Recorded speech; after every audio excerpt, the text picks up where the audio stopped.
ओळखपत्र देण्याच्या बहाण्यानं एका तरुणीला बोलावून तिचे आक्षेपार्ह फोटो आणि व्हिडिओ व्हायरल करण्याची धमकी देत राधानगरी तालुक्यातील 4 तरुणांनी तिच्यावर वारंवार लैंगिक अत्याचार केला। हा धक्कादायक प्रकार उघडकीस आल्यानंतर मुरगुड पोलीस ठाण्यात त्या 4 जणांविरुद्ध गुन्हा दाखल झालाय।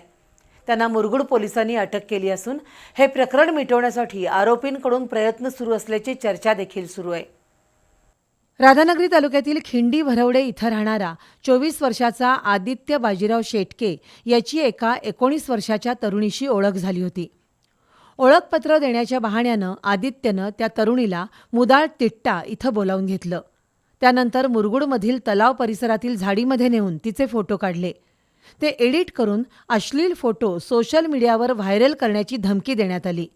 त्यातून आदित्य शेटकेनं त्या तरुणीवर अत्याचार केले। त्यानंतर आदित्यनं आपला मित्र रणजित संभाजी मुधोळकर याच्याशी त्या तरुणीची ओळख करून दिली। 29 वर्षाच्या रणजितनं गिरगाव, कात्यायनी, कोल्हापूर आणि पाचगाव परिसरातील विविध लॉजमध्ये नेऊन जबरदस्तीनं शारीरिक संबंध ठेवले। त्यावेळी सुद्धा अश्लील फोटो आणि व्हिडिओ काढून ते व्हायरल करण्याची धमकी दिली। अशाच प्रकारे प्रणवगिरी चंद्रशेखर पालकर आणि विक्रम रामचंद्र पाटील यांनी जबरदस्तीनं शारीरिक संबंध ठेवल्याचं त्या तरुणीनं दिलेल्या तक्रारीत नमूद आहे।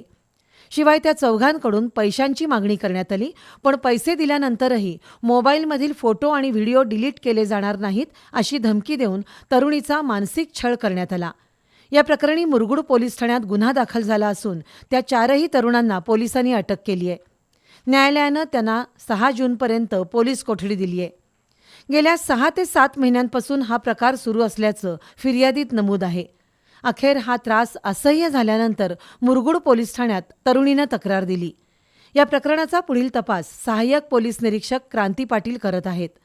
दरम्यान पोलीस अधीक्षक निलोत्पल यांनीही ताबडतोब मुरगुड पोलीस ठाण्याला भेट देऊन सविस्तर माहिती घेतली।